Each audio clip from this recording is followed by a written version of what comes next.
actually had to give up that e pawn. There was just no other way to make a move. And yeah, we were highlighting that dramatic ending to the previous game. Nothing new in this game. We keep seeing the same openings on repeat. It's another anti-Berlin. Bishop for knight exchange on c6, but oof, missed opportunity there. Huge missed opportunity for Wesley So, Dania. He needs to convert those. That was difficult, we've all got to say, but he needs to convert those if he's going to fight back in this match. We're missing opportunity. Wesley's missing opportunities. We're missing a Hans. He got up there. It is now his move, Wesley playing a4. And another one of these sort of anti-Berlin structures, which we get so often in high-level chess. All right. Well, sometimes a man's got to do what a man's got to do. We have no idea what Hans is doing. Could be adjusting the air conditioning. Yeah. Sometimes nature calls and you have to answer that call, as you say. But a4, we're going to see Wesley just try to sit on this position. And I've seen him more on the black side than the white, I've got to say. But I've seen him play these positions extremely well, Wesley. So, but then again, Hans has no weaknesses. He's escaped the opening in very decent shape with black. It feels like the opening battle, Wesley, yes, maybe slightly struggling, and there we go. He opens the center, but black has the bishops, so not the end of the world. I saw Hans win a very nice game against Vasily Ivanchuk in a very similar pawn structure, so fun memories. Knight to b6, there we go. Yeah, Dania, just never in trouble, Hans, in the opening, it feels like. Yeah, and it really cannot over... I mean, this is a pivotal game. Even more so for Wesley, because he had such a chance to win that last game. Hans, with 2 games now, one that he actually turned around and won. He almost won that last one. I mean, g4 threatened mate, but he's gotten a point and a half out of 2 positions that Wesley wants to get back. But this one, David, it really will decide the momentum going forward into the 3-minute segment. Early thoughts? I'm liking this for Hans. He's got the bishop pair. He's got the white center under control. It's important not to fall into the illusion that just because white has pawns on e4 and d4 that white is much better. That's, not how these top players think. Yeah, these days the trend is even to sacrifice pawns sometimes for the bishop pair when it's a semi-open position, and yeah, there are enough pieces that have been traded off the board for the extra space that white's center grants to not be the most relevant thing in the position. I'm undecided who I would pick here. I'm going to sit on the fence. Normally I would pick the bishop pair every time, but I love Wesley So's last move, rook e3. He's going to shuffle the other rook across to e1 and try to build an attack maybe on the king side. But yeah, as you say, pivotal game. I've been watching the SCC for years. I know you've been commentating on the SCC a lot, Dania, and a 3-point margin in the 5-minute section when actually Wesley might be aiming to bank some of his points here. That would be already living on the brink. Yeah, and Wesley really needs a win. A wire-to-wire victory where he gets a good position out of the opening and then converts it without giving Hans opportunities to turn the game around. I think that would do wonders for his confidence. And right now, I like the way that Wesley's handling this middle game. Rook e3 was a really classy move.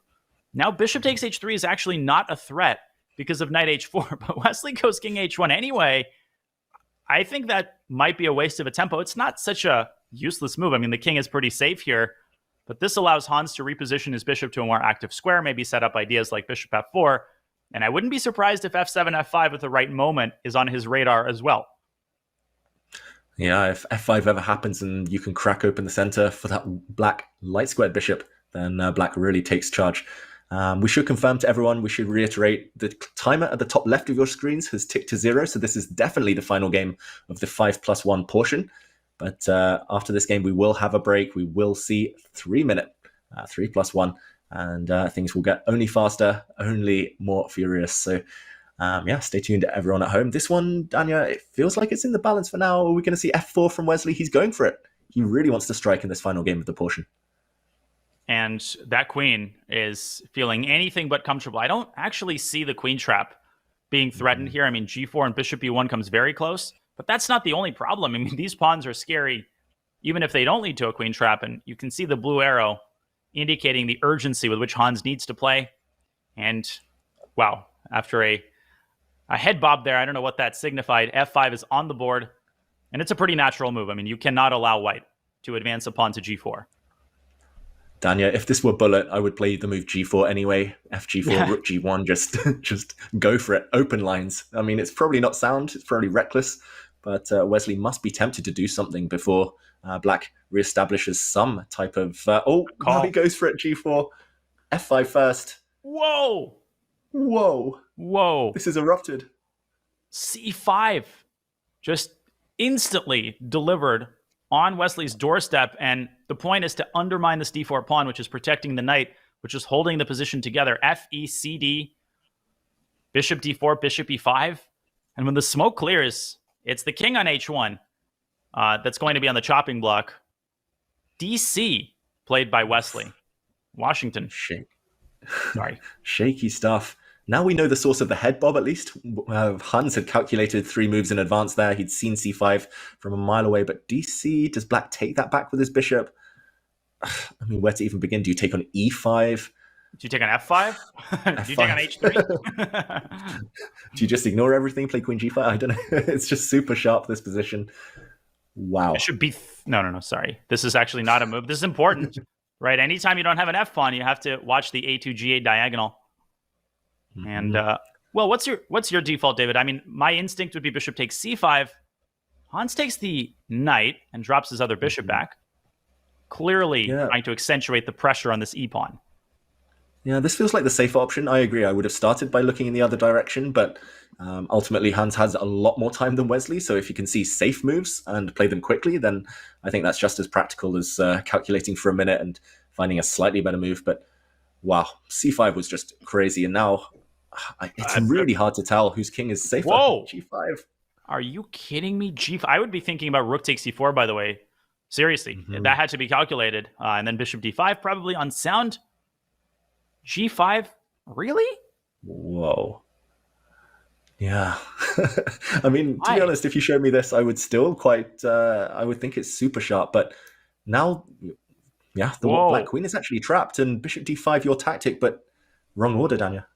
Wrong order and no preliminary sacrifice. And Hans causing himself just all of the problems in the world. King g1 now is actually a pretty natural move. Just get the king out of the pin. But Wesley blunders rook takes c4. Takes, and rook takes c4. And I think Hans, I mean, actually, white could end up losing those light square pawns. Can Hans save this? I think at the very minimum, Hans is going to be safe. Rook takes e4, as you say, just before white is able to get the king off the diagonal, that light square diagonal. He's going to probably be able to hold that endgame. I think he might be a pawn up, Wesley, but opposite color bishops, we all know about those. Rook takes e4, he's got to be found. Let's also not forget CB exists and bishop takes a5, but even if both of those moves are played, the a-pawn's on a light square, Hans misses it. And he allows the king to step out of the pin. Whoa, huge missed opportunity. Now the white e-pawn is going to decide the game. The e and f, they're going to run together. Again, it's about the quality, not the quantity, Danya. Wow, prediction, are we going to see another? I agree, they need it. Are we going to see another turnaround, though? Well, bishop takes a5, another move I'm puzzled by. e5, e6, and f6. Wesley was 3 moves away. Just forget the pawns on the other side of the board. You don't care about them. You literally don't care about them. Hans cares about them. And e5. Okay. Black rook on c4, almost trapped, but he's breaking that rook out now. Rook f4 maybe incoming. Maybe remember, White had a trapped rook on c4 earlier that Wesley jailbroke. Now it's Hans's turn. Okay. Pawns are blocked on the light squares right now, but White's rook is coming in. Oh. He had rook f6. Wow. He still has it. Oh my god. He's going to find it, Danya. Look at Hans on the camera. There was a pause. He needs to find it. He needs to take that pawn. Yeah. Unreal. This was basic Betty. Wow. Maybe we show that later, but this is turning now in Wesley's favor. It's over. Rook d8, rook d7. Black's blockade is broken. He's frozen. Nothing to do. Wow. I mean, I think just fatigue by both players here, and neither of them was really looking for these tactics, of which there were several, right? Rook takes e4, rook f takes f6. Chances of plenty for Hans, and I think that Wesley will not give him any further chances. That is a clinical move right there. Rook to e7, a statement move, and rook d8 is coming. He's going to win a piece, Wesley. So I'm not going to say it's over, though. There's so many twists and turns. No. Ooh, he's going to win that piece at the right moment. Surely, but b4 is coming. Some counterplay. Yeah, before. Or Before you call it. Rookie 2. No way. Where does the bishop go? Bishop's the one rook you want, David. And the bishop actually is trapped. You got to go rook d8 and give up the pawn.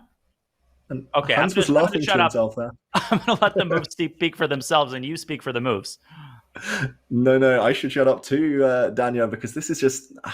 we said it, twists and turns. Hans himself was laughing on the camera. He might still lose this because white still has the b-pawn. David, rook e8 and trade rooks and bishop c5. Was winning on the spot.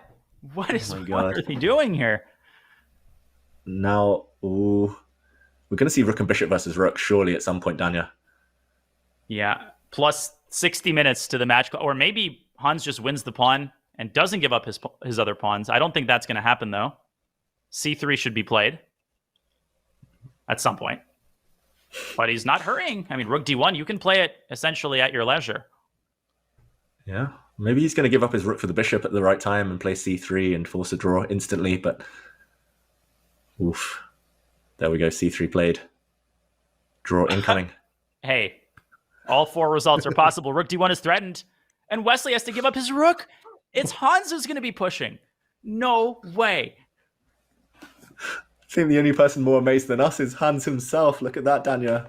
If he wins this now, I mean, I don't know how many twists and turns there were in this, but what a game. Wesley inside must be boiling. Oh, he blundered rook a5. No, this didn't just happen. No, this did not just happen.